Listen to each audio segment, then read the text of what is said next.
America వార్తలు ప్రారంభిస్తున్నాం. ముందుగా Washington DC నుండి వచ్చిన అత్యంత తీవ్రమైన వార్త. వైట్హౌస్ సమీపంలో ఒక వ్యక్తి కాల్పులు జరిపాడు. సీక్రెట్ సర్వీస్ అధికారులతో తీవ్రమైన కాల్పుల మార్పిడి జరిగింది. చివరకు ఆ తుపాకీదారుడు మరణించాడు. ఈ సంఘటన వైట్హౌస్ భద్రతా వ్యవస్థపై మళ్లీ పెద్ద చర్చ తెచ్చింది.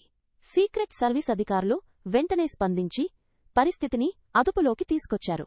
దేశ అధ్యక్షుడు ఉండే స్థలానికి ఇంత దగ్గరగా ఇలాంటి సంఘటన జరగడం అందరినీ ఆందోళనకు గురిచేస్తోంది. దర్యాప్తు సంస్థలు ఆ వ్యక్తి గురించి, అతని ఉద్దేశాల గురించి విచారణ కొనసాగిస్తున్నాయి. ఇదే సమయంలో పశ్చిమ తీరం నుండి కూడా భయానక వార్త వచ్చింది. కాలిఫోర్నియాలో ఒక పారిశ్రామిక ప్రాంతంలో రసాయన పేలుడు ముప్పు తలెత్తింది. దాదాపు 50,000 మంది నివాసితులను అత్యంత వేగంగా తరలించారు. అధికారులు హెచ్చరికలు జారీ చేసి ప్రజలను సురక్షిత ప్రాంతాలకు తీసుకెళ్లారు. రసాయన కర్మాగారాలు ఉండే ప్రాంతాల్లో ఇలాంటి ప్రమాదాలు తరచూ జరుగుతూ ఉంటాయి. కాని 50,000 మంది ఒకేసారి ఇల్లు వదిలి వెళ్లడం చాలా అసాధారణమైన పరిస్థితి. అగ్నిమాపక అత్యవసర సేవల బృందాలు ఆ ప్రాంతంలో పనిచేస్తున్నాయి. పరిస్థితి ఇంకా పూర్తిగా అదుపులోకి రాలేదని వార్తలు చెబుతున్నాయి. ఇప్పుడు వాషింగ్టన్లో రాజకీయ వివాదాల వైపు చూద్దాం. ట్రంప్ నిర్ణయించిన ఒక కొత్త నిధి ఇప్పుడు అన్ని వైపుల నుండి వ్యతిరేకతను ఎదుర్కొంటోంది. డీఓజే అంటే న్యాయ మంత్రిత్వ శాఖలో ఒక 100 కోట్ల నిధిని ఏర్పాటు చేశారు. దీన్ని యాంటీ వెపనైజేషన్ ఫండ్ అని పిలుస్తున్నారు. మొత్తం ఒక దశమీదుగా $1.776 బిలియన్. అమెరికా స్వాతంత్ర్యం వచ్చిన సంవత్సరం సంఖ్యే ఈ నిధి మొత్తంగా పెట్టారు. కాని ఈ నిధిపై డెమోక్రాట్లు మాత్రమే కాదు, రిపబ్లికన్లు కూడా అభ్యంతరం చెబుతున్నారు. ఇది 2 పార్టీల నుండి వ్యతిరేకత రావడం ట్రంప్ ప్రభుత్వానికి ఇబ్బందికరమైన సంకేతం. ఇమిగ్రేషన్ విషయంలో కూడా పెద్ద పరిణామాలు జరుగుతున్నాయి. ఐసీఈ అరెస్టులపై న్యాయస్థానాలు పదే పదే అభ్యంతరం చెబుతున్నాయి. 5 మంది వేర్వేరు న్యాయమూర్తులు ఐసీఈ నిర్బంధాలను తిరస్కరిస్తూ ఆదేశాలు ఇచ్చారు. ట్రంప్ ప్రభుత్వం ఇమిగ్రేషన్ అమలును మరింత కఠినంగా చేయాలని ప్రయత్నిస్తోంది. కాని న్యాయ వ్యవస్థ ఆ ప్రయత్నాలకు అడుగడుగునా అడ్డుపడుతోంది. కార్యాంగం మరియు న్యాయాంగం మధ్య ఈ వివాదం ఇంకా పెద్దదిగా మారే అవకాశం ఉంది. మెమోరియల్ డే వారాంతంలో అమెరికన్లు ఊళ్లకి ఊళ్లు ప్రయాణాల్లో నిమగ్నమయ్యారు. పెట్రోల్ ధరలు పెరిగాయి, విమాన టిక్కెట్ల ధరలు కూడా చాలా ఎక్కువగా ఉన్నాయి. అయినా సరే అమెరికన్లు ఇంట్లో ఉండలేదు. ఖర్చు ఎక్కువైనా ప్రయాణాల సంఖ్య తగ్గలేదు. ఇది ఒకవైపు ఆర్థిక ఒత్తిడి ఉన్నా ప్రజలు జీవితాన్ని ఆనందించాలనే మనస్తత్వాన్ని చూపిస్తోంది. పర్యాటక రంగానికి ఈ మెమోరియల్ డే సీజన్ మంచి ఆదాయాన్ని తెచ్చింది. చైనా వార్తలు. నమస్కారం. చైనా నుండి నేడు అనేక ముఖ్యమైన వార్తలు వచ్చాయి. అంతరిక్షం నుండి విపత్తు వరకు, సాంకేతిక రంగం నుండి సంస్కృతి వరకు చాలా విషయాలు మీతో పంచుకోవాల్సి ఉంది. వివరాలు చూద్దాం. ముందుగా అంతరిక్ష రంగంలో చైనా సాధించిన విజయం గురించి మాట్లాడుకుందాం. చైనా SHENZHOU-23 వ్యోమనౌకను విజయవంతంగా కక్షలోకి పంపింది. ఇది చైనా మానవసహిత అంతరిక్ష కార్యక్రమంలో మరొక కీలకమైన అడుగు. షెంజౌ మిషన్లు చైనా స్వంత అంతరిక్ష కేంద్రమైన టియాంగోంగ్తో అనుసంధానమవుతాయి. ఈ వ్యోమనౌకలో వ్యోమగాముల బృందం ప్రయాణించింది. వారు అంతరిక్ష కేంద్రంలో శాస్త్రీయ పరిశోధనలు నిర్వహిస్తారు. అమెరికా, రష్యాలతో పోటీపడుతూ చైనా అంతరిక్ష రంగంలో వేగంగా పురోగమిస్తోంది. ఈ విజయం చైనా అంతరిక్ష ప్రణాళికకు మరింత బలాన్ని ఇస్తుంది. అంతరిక్ష విజయం ఉత్సాహపరుస్తున్న వేళలోపల విషాదకర వార్త వచ్చింది. షాన్షి రాష్ట్రంలోని తోంగ్జౌ బొగ్గు గనిలో గ్యాస్ పేలుడు జరిగింది. అనేక మంది కార్మికులు గాయపడ్డారు. షాన్షి చైనాలో అతిపెద్ద బొగ్గు ఉత్పత్తి ప్రాంతాల్లో ఒకటి. ఇక్కడ గనులు చాలా లోతుగా ఉంటాయి. గ్యాస్ లీకులు తరచూ ప్రమాదాలకు దారితీస్తాయి.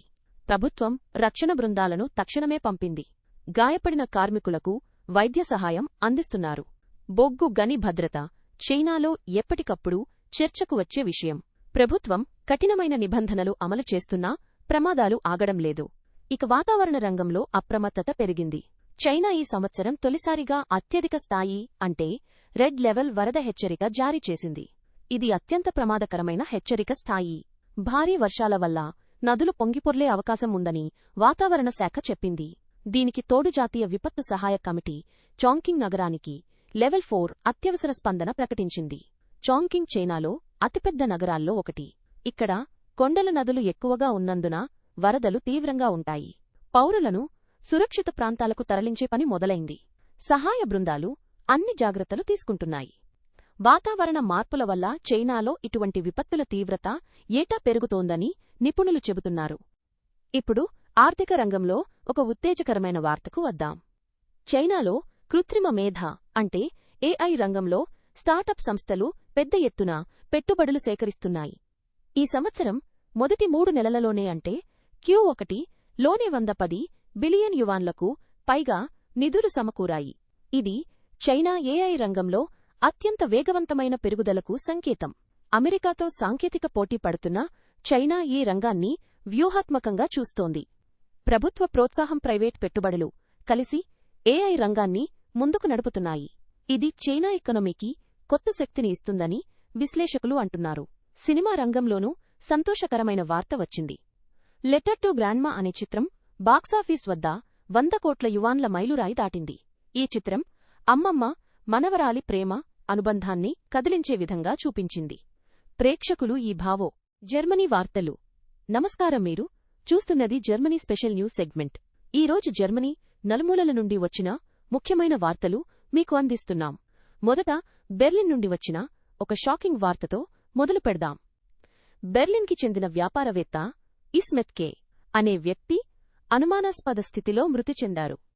ఆయన మృతదేహం కనుగొన్న తీరు పోలీసులలో అనేక సందేహాలు రేకెత్తిస్తోంది.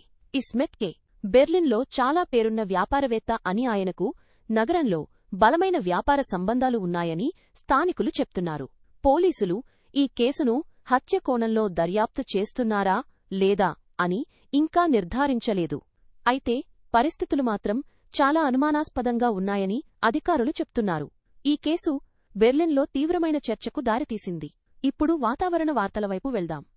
జర్మనీలో ఒకే సమయంలో 2 రకాల వాతావరణ పరిస్థితులు ఏర్పడటం వలన ప్రజలు తీవ్రమైన ఇబ్బందులు పడుతున్నారు. దేశంలో కొన్ని ప్రాంతాల్లో భారీ వర్షాలతో కూడిన తుఫాన్లు ముప్పు తీసుకొస్తుండగా మరికొన్ని ప్రాంతాల్లో భరించలేని వేడిమి ప్రజల జీవితాలను అస్తవ్యస్తం చేస్తోంది. ఇంత విపరీతమైన వాతావరణ మార్పులు ఒకేసారి జరగడం అసాధారణమని నిపుణులు అంటున్నారు. వ్యవసాయం, రవాణా, విద్యుత్ సేవలపై ఈ ప్రకృతి వైపరీత్యాల ప్రభావం గురించి అధికారులు అప్రమత్తంగా ఉన్నారు. ప్రజలు అవసరమైతే తప్ప ఇళ్లకు వెలుపలికి రాకుండా ఉండాలని వాతావరణ శాఖ హెచ్చరిస్తోంది. ఇప్పుడు ఒక ఆందోళనకరమైన వార్త. ప్రసిద్ధ ఫుట్బాల్ క్లబ్ షాల్కే యూత్ అకాడమీలో ఒక కోచ్పై తీవ్రమైన ఆరోపణలు వచ్చాయి. ఆ కోచ్ 12 ఏళ్ల బాలుడిపై లైంగిక వేధింపులకు పాల్పడ్డాడని అనుమానాలు ఉన్నాయి. పోలీసులు ఇప్పటికే దర్యాప్తు మొదలుపెట్టారు. షాల్కే క్లబ్ కూడా ఈ విషయంలో సహకరిస్తున్నట్టు ప్రకటించింది. పిల్లల భద్రత విషయంలో జర్మనీ అంతటా ఆందోళన వ్యక్తమవుతోంది. ఇటువంటి ఘటనలు ఫుట్బాల్ అకాడమీలలో నిఘా పెంచాల్సిన అవసరాన్ని మరోసారి గుర్తుచేస్తున్నాయి. ఇప్పుడు బెర్లిన్ నుండే వచ్చిన ఒక సంతోషకరమైన వార్త. కార్నివల్ డేర్ కల్చర్ అంటే సంస్కృతుల కార్నివల్ పండుగ ఈ ఏడాది కూడా అద్భుతంగా జరిగింది. వేల మంది ప్రజలు ఎండమండుతున్న ఆకాశం కింద ఈ ఉత్సవంలో పాల్గొన్నారు. ప్రపంచంలోని వివిధ దేశాల సంస్కృతులను, సంగీతాన్ని, నృత్యాలను ఒకే వేదికపై చూపించే ఈ పండుగ బెర్లిన్లో చాలా ప్రాధాన్యత కలిగి ఉంది. జర్మనీలో నివసిస్తున్న వివిధ దేశాల ప్రజలు కలిసి జరుపుకునే ఈ వేడుక వైవిధ్యంలో ఏకత్వాన్ని చాటుతుందని స్థానికులు అంటున్నారు. ఇప్పుడు ఒక విమాన ప్రమాద వార్త. ఒక గ్లైడర్ క్రాష్ అయిన ఘటనలో దర్యాప్తు జరుగుతోంది. సరిగ్గా ఏం జరిగిందో అర్థం చేసుకోవడానికి పోలీసులు ప్రజల సహాయం కోరుతున్నారు. సంఘటన ప్రాంతంలో ఉన్నవారు, ఏదైనా చూసినవారు వెంటనే పోలీసులకు సమాచారం అందించాలని అధికారులు విజ్ఞప్తి చేస్తున్నారు. గ్లైడర్ క్రాష్ కారణాలను నిర్ధారించడానికి విచారణ కొనసా. జపాన్ వార్తలు. నమస్కారం, మీరు చూస్తున్నది జపాన్ ప్రధాన వార్తలు. ఈరోజు దేశవ్యాప్తంగా చాలా ముఖ్యమైన పరిణామాలు చోటు చేసుకున్నాయి. ఒక్కొక్కటిగా వివరంగా చూద్దాం. మొదట అత్యంత ప్రమాదకరమైన వార్తకు వద్దాం. హ్యోగో ప్రిఫెక్చర్లోని తాత్సుసు నగరంలో ఒక తల్లి మరియు కూతురిని హత్య చేసిన అనుమానంపై 42 ఏళ్ల వ్యక్తిని జపాన్ పోలీసులు దేశవ్యాప్తంగా వెతుకుతున్నారు. ఈ వ్యక్తి నిందితుడిగా గుర్తించబడ్డాడు కానీ ఇంకా అరెస్టు కాలేదు. పోలీసులు ఇప్పుడు నేషనల్ వారెంట్ జారీ చేసి అన్ని ప్రాంతాల్లో గాలింపు చేపట్టారు. ఈ హత్య కేసు స్థానిక ప్రజల్లో తీవ్రమైన భయాందోళనలు కలిగిస్తోంది. హ్యోగో పోలీసులు ప్రజలను అప్రమత్తంగా ఉండాలని హెచ్చరించారు. ఈ నిందితుడిని చూసిన వారెవరైనా వెంటనే పోలీసులకు సమాచారం అందించాలని కోరుతున్నారు. ఇప్పుడు రాజకీయ వార్తకు వద్దాం. జపాన్ ప్రధానమంత్రి తకమిచి నేతృత్వంలోని కేబినెట్కు తీవ్రమైన రాజకీయ ఒత్తిడి ఎదురవుతోంది. తాజా సర్వేలో కేబినెట్ అప్రూవల్ రేటింగ్ 50% పడిపోయింది. నాఫ్తా ధరల సమస్య మరియు కన్సంప్షన్ ట్యాక్స్ విషయంలో ప్రజల్లో నిరాశ పెరుగుతోంది. నాఫ్తా అనేది పెట్రోకెమికల్ పరిశ్రమకు అవసరమైన ముడి పదార్థం. దీని ధర పెరగడం వల్ల సాధారణ వస్తువుల ధరలు పెరిగాయి. ఇక కన్సంప్షన్ ట్యాక్స్ విషయంలో ప్రజలు మరింత సడలింపు కోరుతున్నారు. రేటింగ్ 50% పడిపోవడం ప్రభుత్వానికి హెచ్చరిక సంకేతంగా రాజకీయ విశ్లేషకులు చెప్తున్నారు. రాబోయే పార్లమెంట్ సమావేశాల్లో ప్రతిపక్షాలు ఈ అంశాలను తీవ్రంగా లేవనెత్తే అవకాశం ఉంది. ఇప్పుడు హొక్కాయిడో నుండి వచ్చిన ఒక ఆందోళనకరమైన వార్త. షిబెత్సు నగరంలోని స్కీ జంప్ సౌకర్యంలో ఒక భల్లూకం కనిపించింది. ఈ భల్లూకం మానవ నివాస ప్రాంతానికి దగ్గరగా వచ్చింది. ఇది చాలా ప్రమాదకరంగా మారింది. దీంతో స్థానిక అధికారులు వెంటనే అత్యవసర వేట అనుమతి జారీ చేశారు. హొక్కాయిడో ద్వీపంలో భల్లూకాల సంఖ్య చాలా ఎక్కువగా ఉంటుంది. ప్రతి ఏటా అవి మానవ ప్రాంతాల్లోకి వచ్చి ప్రమాదాలు కలిగిస్తాయి. స్కూలు, స్పోర్ట్స్ సౌకర్యాలు ఉన్న ప్రాంతంలో భల్లూకం కనిపించడం వల్ల ప్రజలను జాగ్రత్తగా ఉండమని పోలీసులు అధికారులు కోరారు. వేటగాళ్లు ఇప్పుడు ఆ ప్రాంతంలో గాలింపు చేపడుతున్నారు.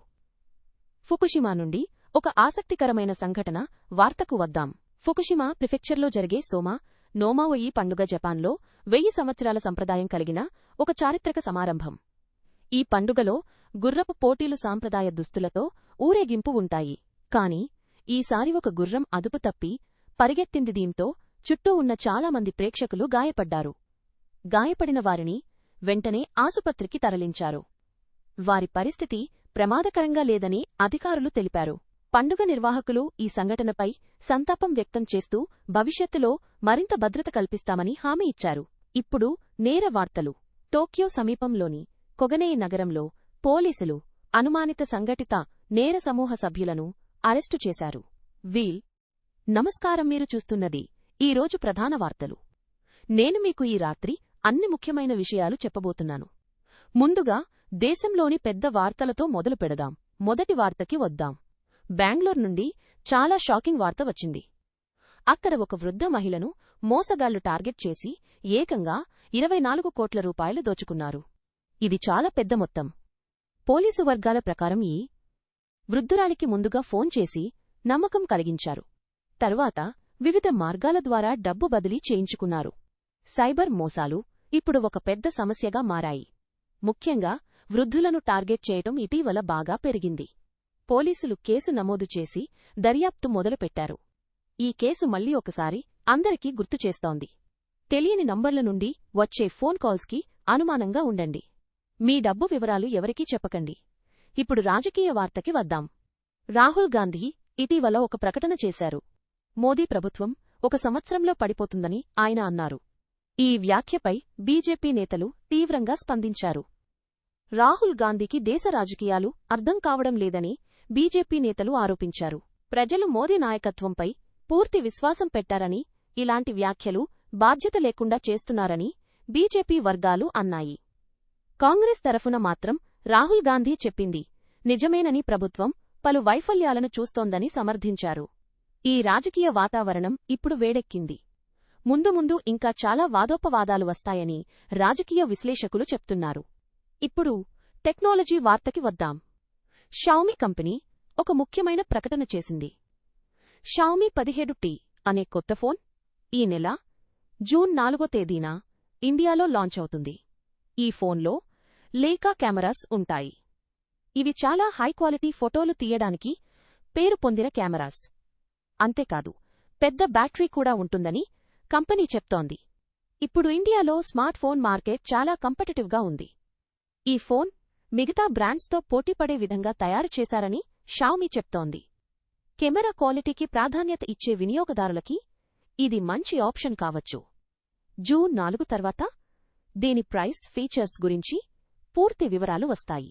ఇప్పుడు మార్కెట్ వార్తకి వద్దాం. సోమవారం మే 25న మార్కెట్ తెరుచుకోబోతున్న సందర్భంగా ఒక అనలిస్ట్ 3 స్టాక్స్ కొనాలని సూచించారు. ఇప్పుడు మార్కెట్లో అనిశ్చితి ఉంది.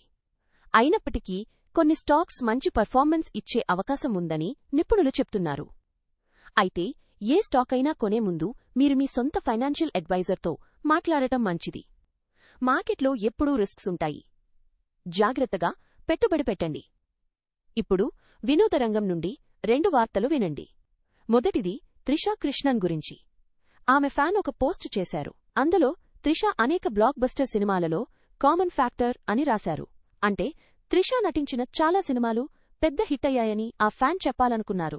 ఈ పోస్ట్కి త్రిష స్పందించింది. ఆమె దీన్ని చాలా నిజాయితీగా సరదాగా తీసుకుంది. తన ఫ్యాన్స్ తన గురించి అంత గొప్పగా చెప్పడం సంతోషంగా ఉందని ఆమె చెప్పింది. త్రిష తన సుదీర్ఘ కెరీర్లో తెలుగు, తమిళ్ 2 పరిశ్రమలలో మంచి పేరు తెచ్చా.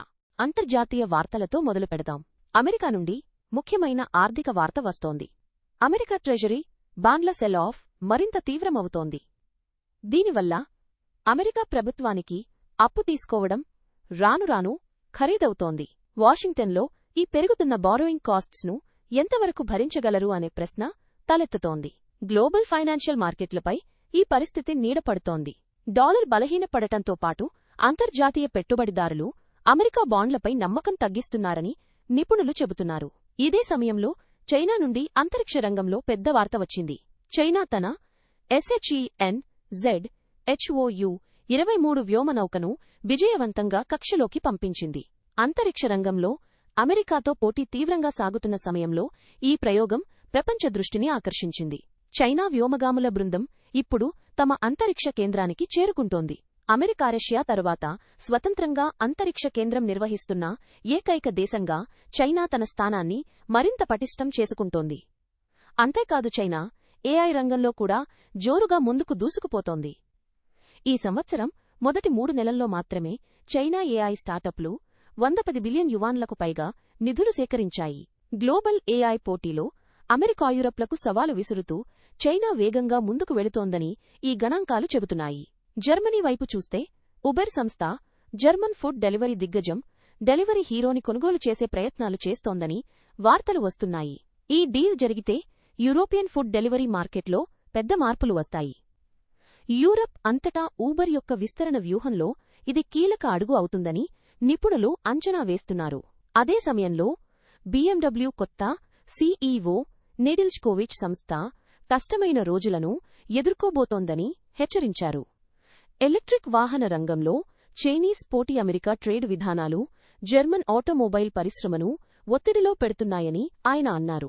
అంతేకాదు జర్మనీలో ఎలక్ట్రిక్ వాహన సబ్సిడీలు ఆగిపోతాయేమోనని భయపడిన వినియోగదారులు వాటిని కొనుగోలు చేసేందుకు పోటీ పడుతున్నారు. ఈ ట్రెండ్ మొత్తం యూరప్లో ఈవీ పాలసీ డిబేట్కు అద్దం పడుతోంది. జపాన్ నుండి ఆర్థిక హెచ్చరిక వస్తోంది. జపాన్ బాండ్ మార్కెట్లో ఇంట్రెస్ట్ రేట్స్ వేగంగా పెరగడంతో నిపుణులు ఆందోళన వ్యక్తం చేస్తున్నారు. జపాన్ ప్రభుత్వ బాండ్ యీల్డ్స్ పెరగడం కేవలం జపాన్కే కాదు యావత్తు ఆసియా ఆర్థిక వ్యవస్థలపై ప్రభావం చూపగలదని మార్కెట్ విశ్లేషకులు చెబుతున్నారు. అమెరికా ట్రెజరీ సెల్లాఫ్తో కలిపి చూస్తే ప్రపంచ ఆర్థిక వ్యవస్థ ఒకే సమయంలో 2 వైపుల నుండి ఒత్తిడిని అనుభవిస్తున్నట్టు కనిపిస్తోంది. ఒక ముఖ్యమైన సైంటిఫిక్ కనుగొలుపు కూడా వార్తల్లో నిలిచింది. జపాన్ శాస్త్రవేత్తలు క్రిటేషియస్ యుగానికి చెందిన కొత్త మోససారస్ జాతిని గుర్తించారు. దీన్ని టీ-రెక్స్ అని పేరు పెట్టారు. సముద్ర జీవుల పరిణామ చరిత్రను మరింతగా అర్థం చేసుకోవడంలో ఈ కనుగొలుపు శాస్త్రీయ సమాజంలో ఆసక్తి రేపుతోంది. తాజా అంతర్జాతీయ వార్తలు ఇవే. ముఖ్యంగా అమెరికా జపాన్ బాండ్ మార్కెట్లలో ఒకేసారి. మీరు ఈరోజు గ్లోబల్ న్యూస్ డైజెస్ట్ చూసినందుకు చాలా థాంక్యూ. మీ సమయం చాలా విలువైనది. అందుకే మేము ప్రతిరోజూ వేగంగా స్పష్టంగా వార్తలు మీ దగ్గరకు తీసుకొస్తాం. ఇంకా అప్డేట్స్ మిస్ అవ్వకుండా ఉండాలంటే ఇప్పుడే మా ఛానల్ సబ్స్క్రైబ్ చేయండి. నోటిఫికేషన్ బెల్ కూడా తప్పకుండా నొక్కండి. తద్వారా ప్రతి బ్రేకింగ్ అప్డేట్ మీకు వెంటనే అందుతుంది. మళ్ళీ కలుద్దాం. జాగ్రత్తగా ఉండండి.